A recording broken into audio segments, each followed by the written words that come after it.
Hvala lepa.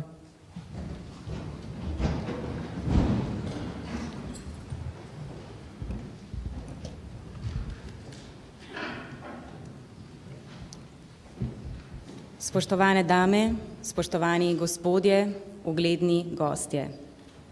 Dobrodošli na slavnostni seji Senata Univerze v Ljubljani. Ob tej priložnosti še posebej pozdravljam prisotne. Predsednico Ustavnega sodišča doktorico Jadranko Sovdat, nekdanjega predsednika Republike Slovenije Milana Kučana, predsednika Slovenske akademije znanosti in umetnosti profesorja doktorja Tadeja Bajdo, nadškofa metropolita Stanislava Zoreta, ministra Antona Peršaka in Gorazda Žmavca, rektorja Univerze v Trstu profesorja doktorja Mauricija Fermeljo in ostale ugledne goste. Univerza v Ljubljani bo kmalu praznovala svoj 100. rojstni dan. Ja, v častitljivih letih je ta naša največja slovenska univerza, ki se uvršča med 3% najuglednejših na svetu. Do danes je prehodila dolgo in uspešno pot. Do leta 2020 verjamemo, da bo postala prepoznavna, mednarodno odprta in odlična raziskovalna univerza, ki bo ustvarjalno prispevala k kakovosti življenja. V to vizijo trdno verjamemo, prepričani smo vanjo, zato aktivnostim internacionalizacije univerze posvečamo vedno več časa. Prosim rektorja Univerze v Ljubljani, profesorja doktorja Ivana Svetlika, za uvodne besede. Spoštovani slavnostni zbor, imam prijetno dolžnost, da vas nagovorim o praznovanju 97-letnice ustanovitve Univerze v Ljubljani. Tudi v letu, ki se zaključuje, smo se trudili, da bi univerza prispevala k dobrobiti študentov in drugih uporabnikov znanja. Velik poudarek smo namenili izboljšanju kakovosti njenega delovanja in njenemu povezovanju s svetom. Nadaljujemo z usposabljanjem naših učiteljev in z izboljšanjem tutorskega sistema za študente. V tem letu je Ekonomska fakulteta Univerze v Ljubljani pridobila še 3. mednarodno akreditacijo in se tako pridružila le 80 poslovnim šolam na svetu, ki se lahko pohvalijo s 3 akreditacijami. Mednarodne akreditacije so pridobile tudi nekatere tehniške fakultete. Fakulteta za gradbeništvo in geodezijo Univerze v Ljubljani je vzpostavila UNESCO katedro. Naši študenti so osvajali prva mesta na mednarodnih tekmovanjih in nas odlično zastopali na evropskih univerzitetnih igrah. Z dodatnimi napori naših učiteljev je brez posebnih zapletov do konca septembra uspešno zaključili študij več kot 9500 študentov starih programov in ob tem bi se rad zahvalil sodelavcem za velik napor in čestital novim diplomantom. Za povečanje raziskovalne uspešnosti smo okrepili strokovno in finančno pomoč raziskovalcem. Vrstijo se prijave na razpise za projekte Obzorja 2020 in Interreg programe. Profesor dr. Tomaž Prosen z Fakultete za matematiko in fiziko Univerze v Ljubljani je pridobil pomemben projekt Evropskega raziskovalnega sklada. Na prvem razpisu iz programa pametne specializacije je Univerza v Ljubljani pridobila okrog 12 milijonov sredstev. Ponašamo se z novimi raziskovalnimi dosežki na področjih medicine, farmacije, kemije, biotehnike, elektrotehnike, strojništva in drugih. Počasi, a uspešno napreduje urejanje prostorskih razmer za naše akademije in tudi za Fakulteto za socialno delo. Druge članice naše univerze, kot so Biotehniška fakulteta in Fakulteta za matematiko in fiziko, so v ta namen sredstva zbrale same. Srečo pa nam pomagajo včasih krojiti tudi drugi. Letos je švicarska župnija St. Josef Horgen Akademiji za glasbo Univerze v Ljubljani podarila orgle švicarske delavnice Kun. Lahko se pohvalimo z odličnimi rezultati na področju mednarodnega sodelovanja. Za 28% smo povečali število tujih študentov in za 14% število študentov na izmenjavi.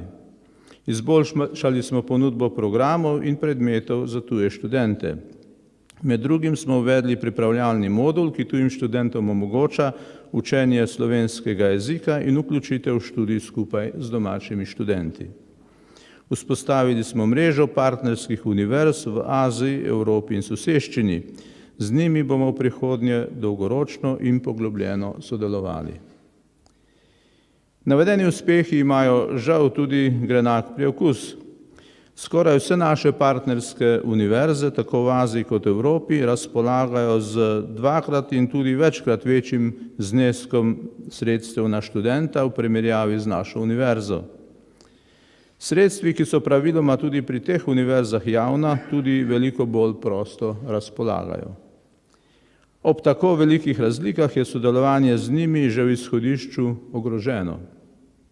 Če v naši državi ne bo prišlo do izdatnega povečanja financiranja raziskovanja in visokošolskega izobraževanja ter večje avtonomije univerz in inštitutov, bodo ti izginili svetovnega zemljevida organizacij znanja.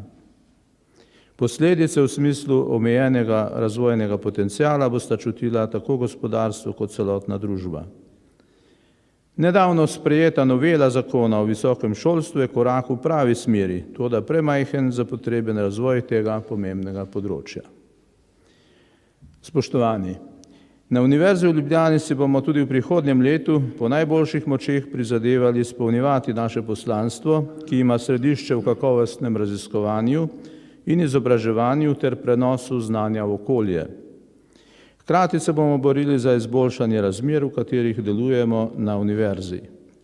Ob 100-letnici Univerze v Ljubljani, ki se hitro približuje in jo bomo praznovali leta 2019, si to vsekakor zaslužimo. Na ta slavnostni dan se vsem zaposlenim na univerzi zahvaljujem za prizadevno delo in partnerjem za sodelovanje in podporo. Iskreno čestitam vsem prejemnikom nagrad in priznanj. Hvala lepa.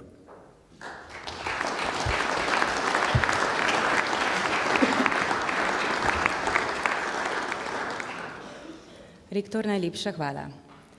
Pred podelitvijo prvega častnega naziva se za nekaj minut posvetimo glasbi. Študentki Akademije za glasbo Univerze v Ljubljani, violinistka Ana Mezgec in kitaristka Zala Javornik nam bosta zaigrali skladbo Georga Friedricha Händla Alla Hornpipe suite z naslovom Glasba na vodi. Prosim.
Najlepša hvala Ani Mezgec in Zali Javornik z Akademije za glasbo Univerze v Ljubljani. Naj še omenim, da bo današnji dogodek na platno naslikal študent Akademije za likovno umetnost in oblikovanje Univerze v Ljubljani, Manuel Fabris, ki sicer prihaja z Hrvaške, že vnaprej se mu lepo zahvaljujemo. Naziv častni doktor Univerze v Ljubljani bomo podelili za izjemne dosežke na področju znanosti in umetnosti. Prosim rektorja univerze za svečano podelitev. Spoštovani zbor, Senat Univerze v Ljubljani je na seji 28. junija 2016 na predlog Komisije za podeljevanje častnih nazivov in nagrad sprejel naslednji sklep o podelitvi letošnjih univerzitetnih priznanj. Na predlog Pedagoške fakultete Univerze v Ljubljani za častnega doktorja Univerze v Ljubljani proglaša profesorja Michaela Whitmana Appla za izjemne dosežke na področju kritične analize sodobnega izobraževanja ter za uspešno sodelovanje z Univerzo v Ljubljani. Prosim za obrazložitev. Profesor Michael Whitman Apple deluje na Univerzi v Wisconsinu v Združenih državah Amerike in sicer na področju teorije kurikuluma in poučevanja ter študij edukacijskih politik. Njegov raziskovalni interes je usmerjen k kritični analizi razmerij med znanjem in močjo v šolah in v širši družbi ter k problematiki demokratizacije edukacijskih politik in praks. Svojo kritično teorijo se je že v drugi polovici 70. let uveljavil v svetovnem merilu in je eden najpogosteje citiranih avtorjev z tega področja. Za svoje delo je prejel številna najvišja priznanja doma in po svetu. Njegovi monografiji Ideology and Curriculum ter Official Knowledge sta uvrščeni na mednarodni seznam najbolj pomembnih knjig z področja edukacijskih znanosti v 20. stoletju. Svojim celotnim opusom se je uvrstil med 50 najbolj vplivnih sodobnih avtorjev na tem področju. Temeljno teoretično pozicijo profesora Appla lahko na kratko povzamemo s povzetkom iz njegovega zgodnjega dela Ideology and Curriculum. Šole ne le nadzirajo ljudje, pravi, pač pa tudi sodelujejo pri kontroli pomena. Ker ohranjajo in razširjajo tisto, kar se dojema kot legitimno znanje, to je znanje, ki ga moramo vsi imeti, šole podeljujejo kulturno legitimno znanje določenih družbenih skupin. Sposobnost neke skupine, da bi svoje znanje pretvorila v znanje za vse, je povezano z močjo te skupine v širšem političnem in ekonomskem kontekstu. Na moč in kulturo torej ne moremo gledati kot na statični, medsebojno nepovezani entiteti, temveč kot na atributa obstoječih razmerij v družbi. Prosim rektorja za podelitev naziva.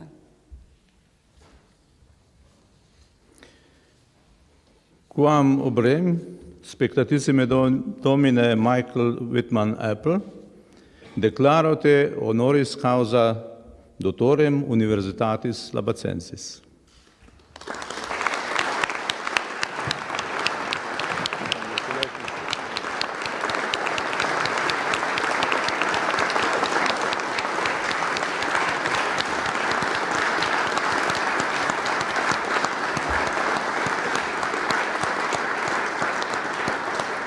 Now I kindly ask you, Professor Apple, to sign in the Book of Honorary Doctorates.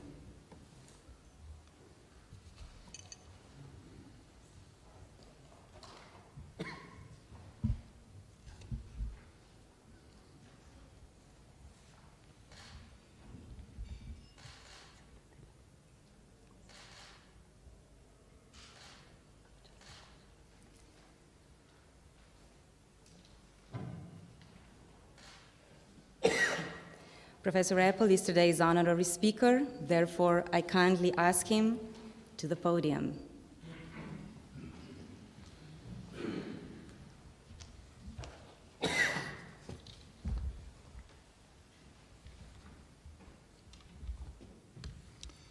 In my brief talk today, I want to place higher education into larger transformations that are having profound effects on education in general and in so many other institutions in the larger society. This is a time of substantive transformation and I think great danger in higher education throughout the world, a situation I have witnessed in universities in the United States, Australia, China, Latin America, and elsewhere. I cannot speak of the situation in Slovenia, and especially at the University of Ljubljana, a university that has a long and valued history of intellectual independence. But in my experience, history does not guarantee that the trends I will briefly describe will be successfully countered. In a number of volumes over the past decades, I have critically analyzed the processes of what I call conservative modernization, the complicated alliance of three elements that stand behind the wave after wave of educational reforms. These have centered around neoliberal commitments to the market and the supposedly weak state, neoconservative emphases on stronger control over the curriculum and values, and new managerial proposals to install rigorous forms of accountability in schooling at all levels. The first set of reforms has not demonstrated much improvement in education and has marked a dangerous shift in our very idea of democracy, always a contested concept, from thick collective forms to thin consumer-driven and overly individualistic forms. The second misconstrues and then basically ignores the intense debates over whose knowledge should be taught in schools and universities, and establishes a false consensus on what is supposedly common in many nations. The third takes the position that only that which is measurable is important, and has caused some of the most creative and critical practices that have been developed through concerted efforts in higher education and elsewhere to be threatened. Of course, as I noted, the odd combination of marketization on the one hand and centralization of control on the other is not only occurring in education, nor is it only occurring in the West. This is a worldwide phenomenon, and the very real and often successful efforts to counter it have not meant that the basic assumptions that lie behind neoliberal, neoconservative, and new managerial forms have not had a major impact on our institutions throughout society, on our universities, and even on our common sense. In many nations, there have been attempts, often more than a little successful, to restructure state institutions. Among the major aims of such restructuring are the following: to ensure that the state serves business interests, to have the state's internal operations model those that are used in business, and to take politics out of public institutions.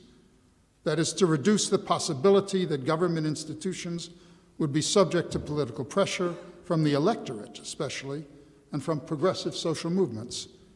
This last point, removing politics from government institutions, is based on a less than accurate understanding, not only of the state, but of the market as well. While most economics textbooks may give the impression that markets are impersonal and impartial, they are instead highly political as well as inherently unstable. To this, other points need to be added. To guarantee their survival, firms must seek ways of breaking out of the boundaries that are set by state regulation. Increasingly, this has meant that the boundaries established to divide non-market parts of our lives must be pushed so that these spheres can be opened to commodification and profit-making. This is a crucially important issue, one that threatens to destroy the non-market spheres of our lives, on which social solidarity and active democracy have always depended. It is not an easy process to transform our lives and institutions that were not totally integrated into market relations so that they are part of the market.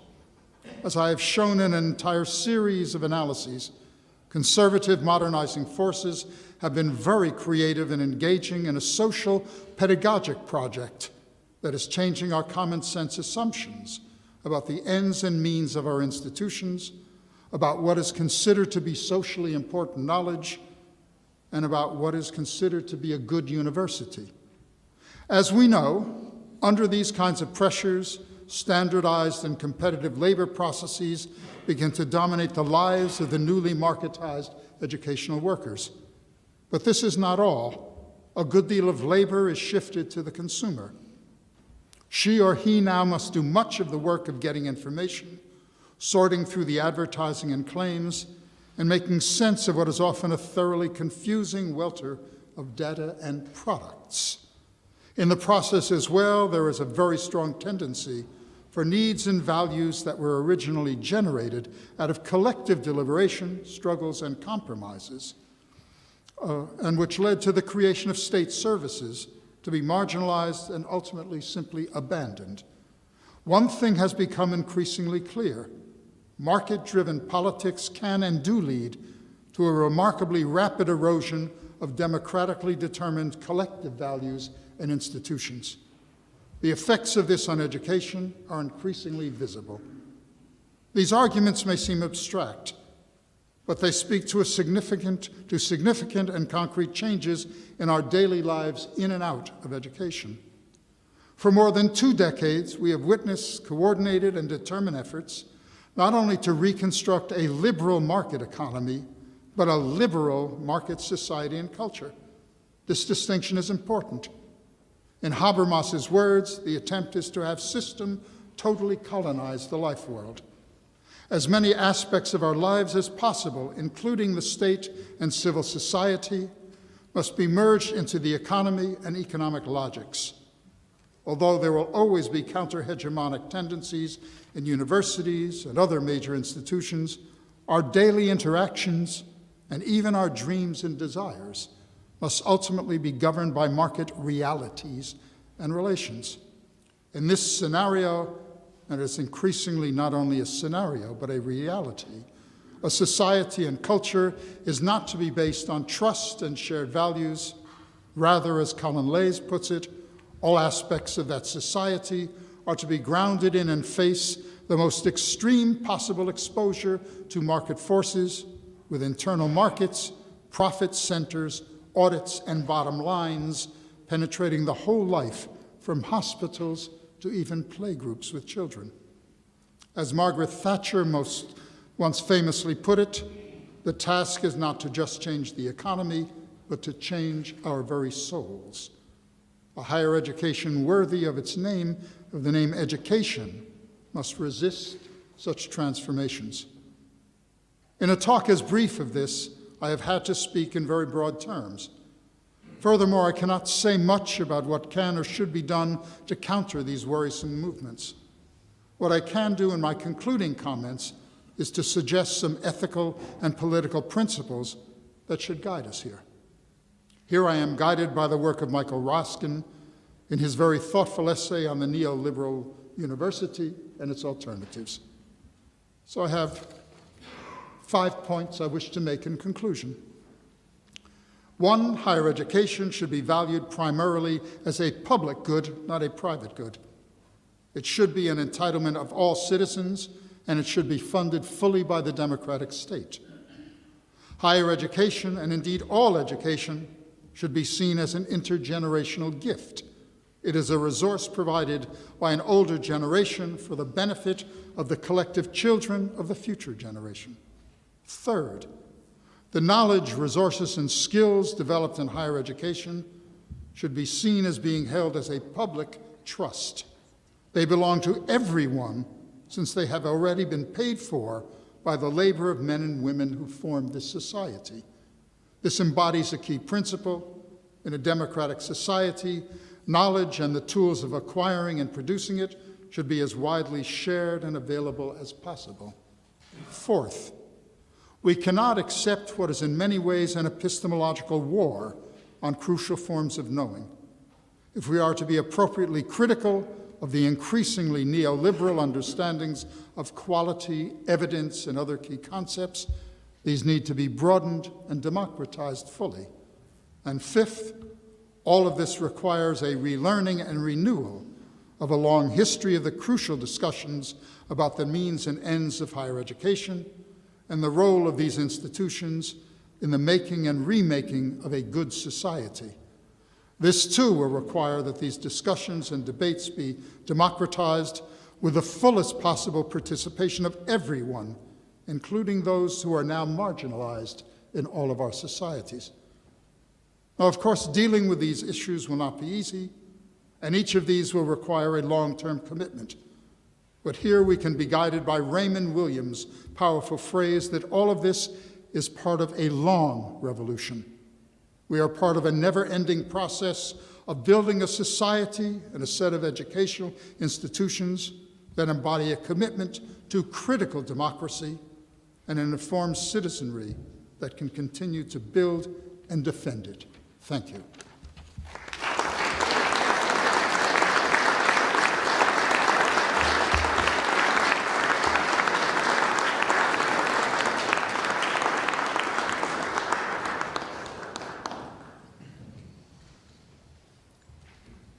Thank you very much, Honorary Doctor, for your speech.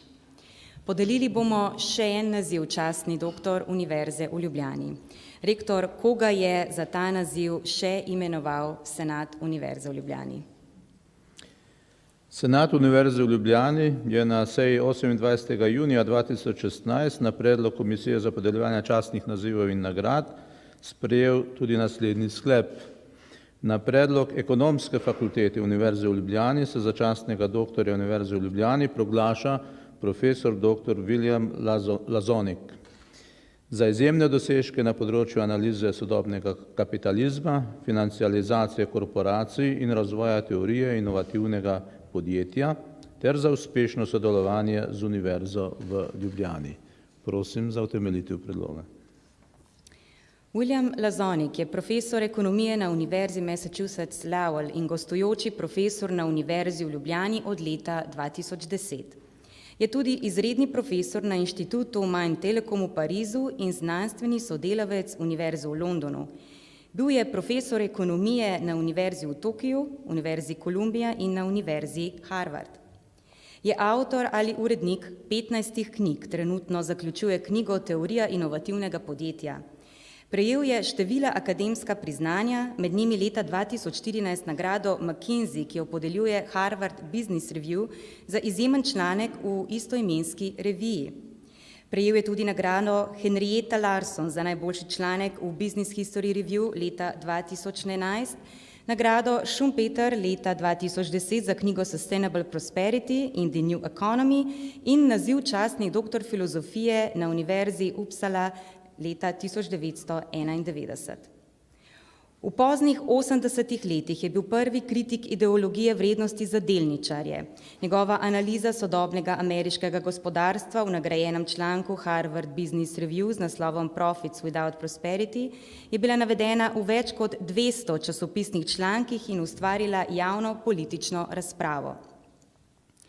Na Ekonomski fakulteti Univerze v Ljubljani je profesor Lazonik odlično prispeval k raziskovalnim potencialom na področju ekonomije in podjetništva ter njenemu mednarodnemu ugledu.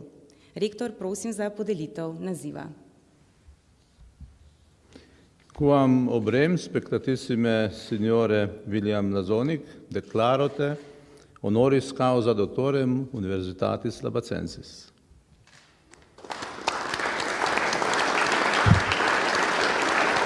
Congratulations.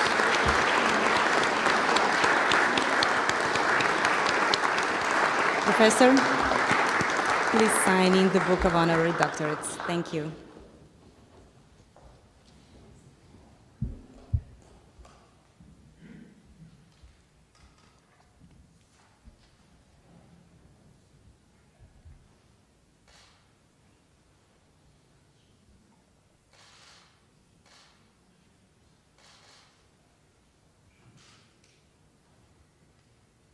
Professor, would you honor us with a short speech? Thank you very much.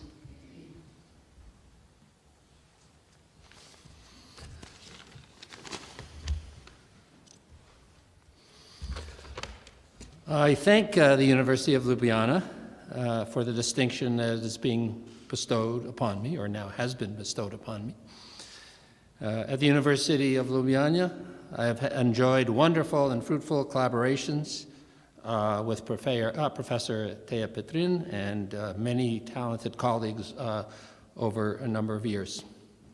For much of my academic career, including the past 6 years in which part of my time has been spent researching and teaching at the University of Ljubljana, I have been focused on what I call the theory of innovative enterprise and its implications for achieving stable and equitable economic growth.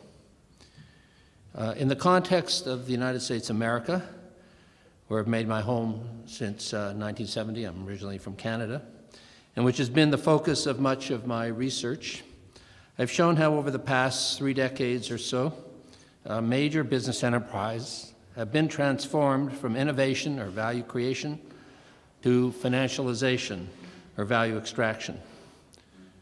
With cash dividends and more significantly stock repurchases eating up corporate profits on an increasing scale, little has been left for reinvestment in productive capabilities.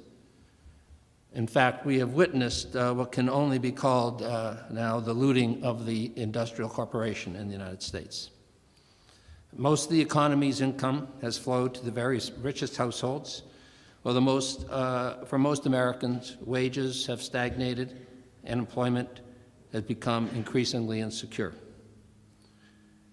Indeed, for the past 3 decades, a large proportion of the less educated members of the U.S. labor force have been downwardly mobile, including millions of whites who, as expressed in the voting booths recently, have seen hope in the demagoguery of U.S. President-elect Donald J. Trump. The outcome of the U.S. presidential campaign election might have been different, with a Democratic candidate with a policy approach that could offer genuine hope of creating upward mobility for the American working class. Now here I am speaking less of Senator Bernie Sanders, who rightly railed on about the billionaire class rigging the political system, and I'm talking more about Vice President Joe Biden, who understands how by rigging the economic system, the rich get richer while the middle class disappears.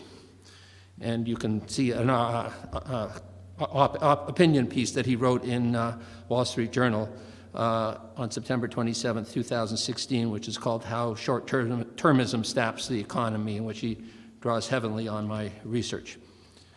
In fact, an article, which I think has been mentioned, Profits Without Prosperity, Stock Buybacks Manipulate the Market and Leave Most Americans Worse Off, that I published in Harvard Business Review in 2014, resounded with Vice President Biden.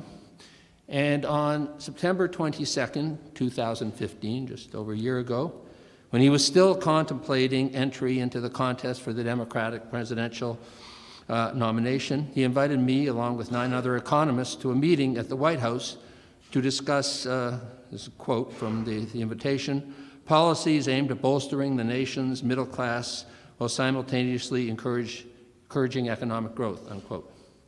Now, as it happened on that date, September 22nd, 2015, I was already booked to fly to Ljubljana to come here as part of our research collaboration. So the very same evening, I was leaving for Ljubljana, but I was able to go in the afternoon to Washington, D.C. to participate in the meeting with Vice President Biden at the White House before catching my plane to Ljubljana. Now, at the end of the meeting, as I was just about to leave and go get my taxi, I heard the Vice President behind me say, "Let's walk out together." And so we end up walking along the hallways and out of the building for about talking for about 2 or 3 minutes. Now, I had to say something to the Vice President. I didn't want to ask him if he was going to run for president. There's other things I could have, so I thought I might as well tell him that, hey, I'm going to Ljubljana tonight. I'm going to Slovenia tonight. He, when I said that, he replied that he loves Slovenia. And so we ended up talking for about 2 or 3 minutes about Slovenia, how great Slovenia is. And that's part of the reason I'm telling you this story now. Unfortunately, about 4 weeks later, the Vice President announced that he would not seek the Democratic nomination. So there will be no, as we know, no President Biden in the White House. But the next time I see him, I will be sure to let him know that the University of Ljubljana has given me this honorary degree. Thank you.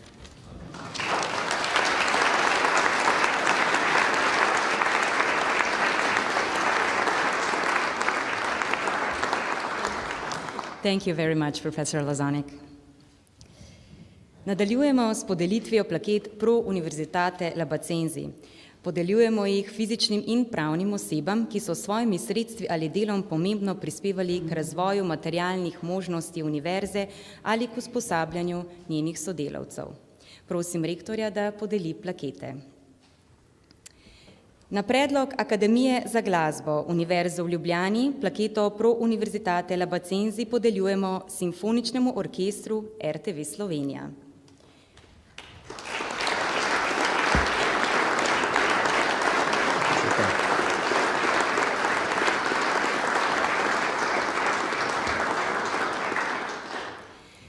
Simfonični orkester RTV Slovenija brezplačno vsako leto s študenti Akademije za glasbo Univerze v Ljubljani na visokem umetniškem nivoju izvede do 2 koncerta, s čimer mladim perspektivnim glasbenikom nudi neprecenljivo izkušnjo solističnega nastopa z vrhunskim orkestrom. Koncerti so zvočno in video posneti in s predvajanjem na RTV Slovenija pomembno prispevajo k prepoznavnosti Akademije za glasbo Univerze v Ljubljani.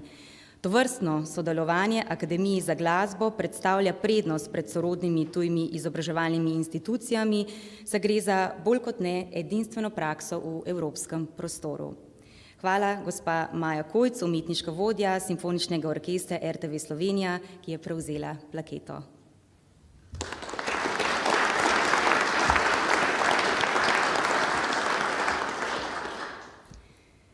Na predlog Fakultete za farmacijo Univerze v Ljubljani plaketo Pro Universitate Labacenzi podeljujemo magistru Vojmirju Urlepu. Magister Vojmir Urlep je že 25 let zunanji sodelavec Fakultete za farmacijo Univerze v Ljubljani na programu Farmacija. Uspešno prenaša svoje izkušnje iz poslovnega konkurenčnega sveta farmacevtske industrije v akademsko okolje, spodbuja razvoj ter izmenjavo znanj in strokovnjakov, povečuje mednarodno konkurenčnost diplomantov Fakultete za farmacijo Univerze v Ljubljani in hkrati omogoča usposabljanje in rast kompetenc zaposlenih. S svojimi mednarodnimi aktivnostmi povečuje ugled Univerze v Ljubljani v mednarodnem prostoru in odpira možnosti sodelovanja. Prosim magistra Vojmirja Urlepa, da prevzame plaketo.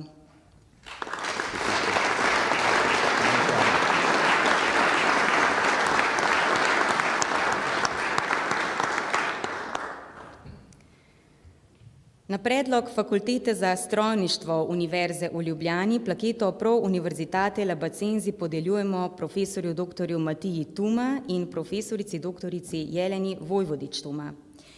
Profesor dr. Matija Tuma je leta 1962 diplomiral na Univerzi v Ljubljani, doktorsko dizertacijo pa opravil na sloviti Univerzi ETH v Zürichu. Pri svojem delovanju v stroki na področju energetike, znanosti, pedagoškega dela, publicistike, leposlovja in vsestransko družbenega in dobrodelnega delovanja je pustil neizbrišen pečat in to v mednarodnem merilu, zaradi česar uživa izjemno spoštovanje. Del svojega premoženja sta soprogo profesorico dr. Jeleno Vojvodič Tuma podarila v upravljanje Knafljevi ustanovi, ki podeljuje Tumovo štipendijo za študij slovenskih študentov na Dunaju. Prosim profesorja dr. Matija Tumo in profesorico dr. Jeleno Vojvodič Tuma, da prevzameta plaketo.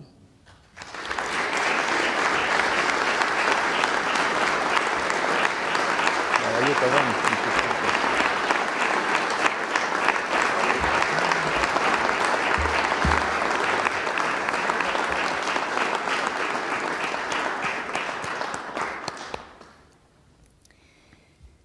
Na predlog Pravne fakultete Univerze v Ljubljani plaketo Pro Universitate Labacenzi podeljujemo tudi fundaciji Parus. Fundacija Parus je bila ustanovljena leta 2005 z namenom štipendiranja najbolj nadarjenih diplomantov Pravne fakultete Univerze v Ljubljani na prestižnih tujih univerzah in na doktorskem študiju Pravne fakultete Univerze v Ljubljani. Do danes je fundacija Parus štipendirala že 29 nadarjenih študentov in zanje zbrala preko 600 000 evrov sredstev. Štipendirani študenti so s pomočjo fundacije študij uspešno končali. Delovanje fundacije Parus je izjemno pomembno tudi za naš pravni sistem, saj prejemnike štipendij spodbuja k vrnitvi in delu v domovini. Prosim ustanovitelja in predsednika fundacije, gospoda Miro Senico, da prevzame plaketo. Hvala lepa vam.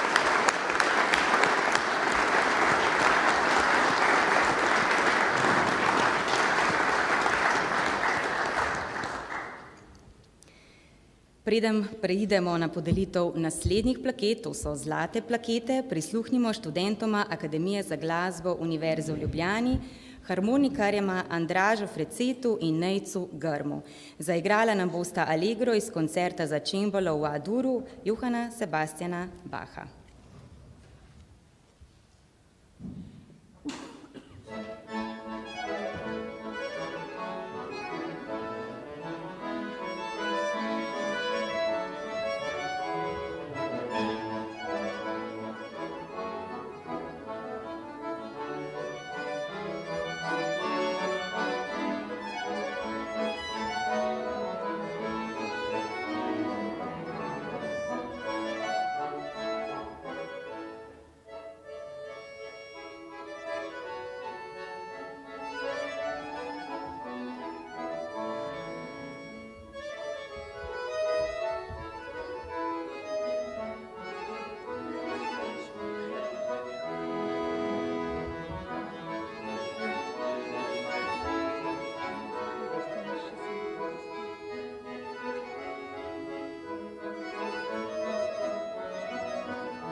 Najlepša hvala Andražu Frecetu in Nejcu Grmu.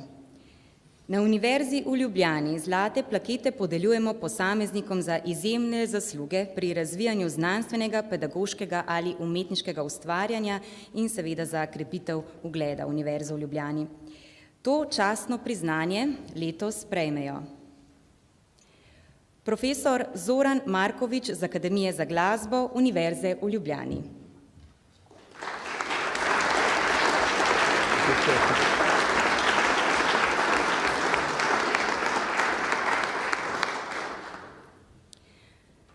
Profesorica doktorica Nataša Poklar Ulrih z Biotehniške fakultete Univerze v Ljubljani.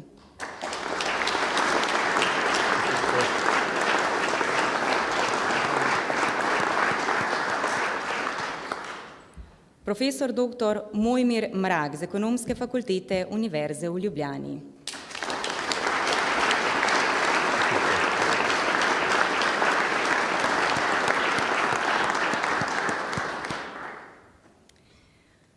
Profesor dr. Aleš Debeljak z Fakultete za družbene vede Univerze v Ljubljani. Profesorju Debeljaku zlato plaketo podeljujemo posthumno. Prevzela jo bo njegova soproga Erika Johnson Debeljak.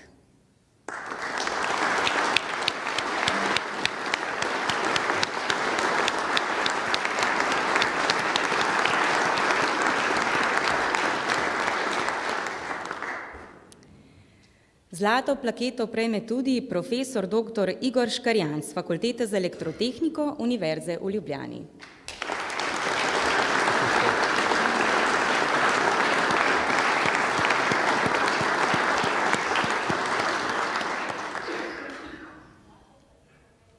Prejme jo tudi profesor dr. Matej Fišinger z Fakultete za gradbeništvo in geodezijo Univerze v Ljubljani.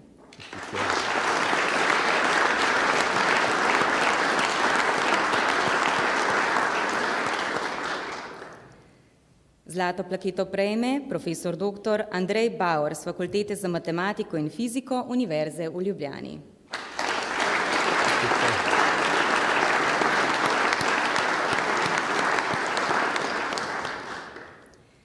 Prejme jo tudi docent dr. Andrej Brodnik z Fakultete za računalništvo in informatiko Univerze v Ljubljani.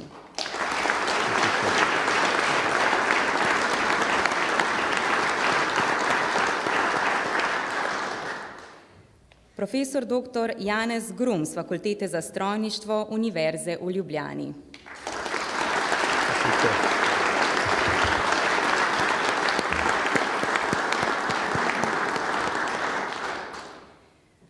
Profesor dr. Tomaž Marž z Medicinske fakultete Univerze v Ljubljani.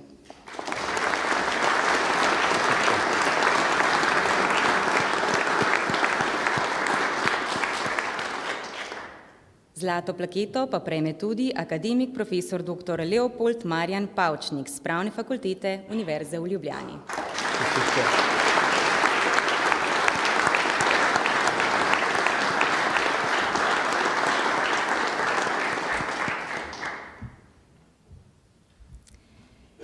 Pred nami je še zadnja podelitev priznanj v okviru slavnostne seje Senata. Podelili bomo svečane listine mladim visokošolskim učiteljem in sodelavcem za izjemne pedagoške in raziskovalne dosežke. Letos to svečano listino Univerze v Ljubljani prejmejo docentka dr. Ana Slatnar z Biotehniške fakultete Univerze v Ljubljani.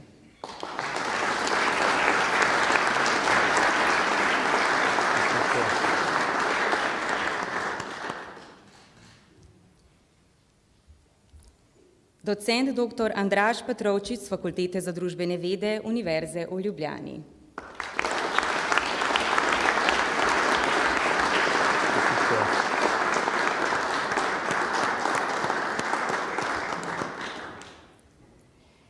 Docent dr. Igor Vobič z Fakultete za družbene vede Univerze v Ljubljani.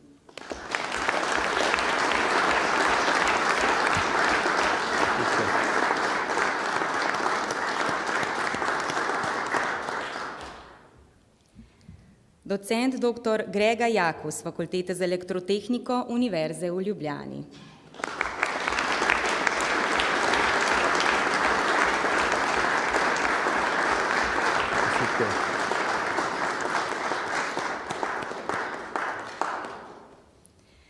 Asistent dr. Matej Kranj z Fakultete za elektrotehniko Univerze v Ljubljani.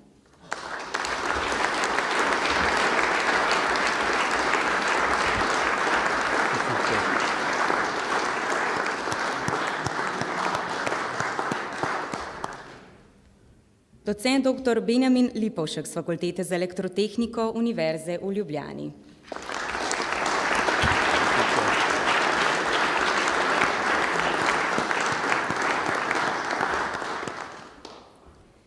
docent dr. Miha Moškon z Fakultete za računalništvo in informatiko Univerze v Ljubljani.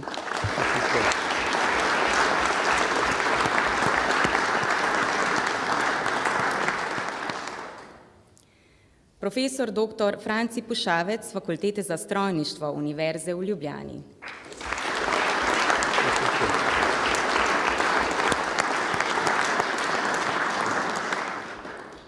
In docent dr. Tilen Steinpichler z Pravne fakultete Univerze v Ljubljani.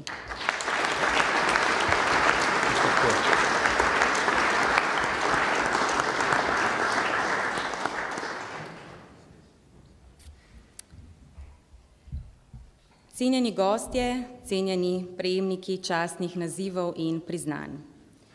Zahvaljujemo se vam za pozornost, ki ste jo danes namenili naši Univerzi v Ljubljani.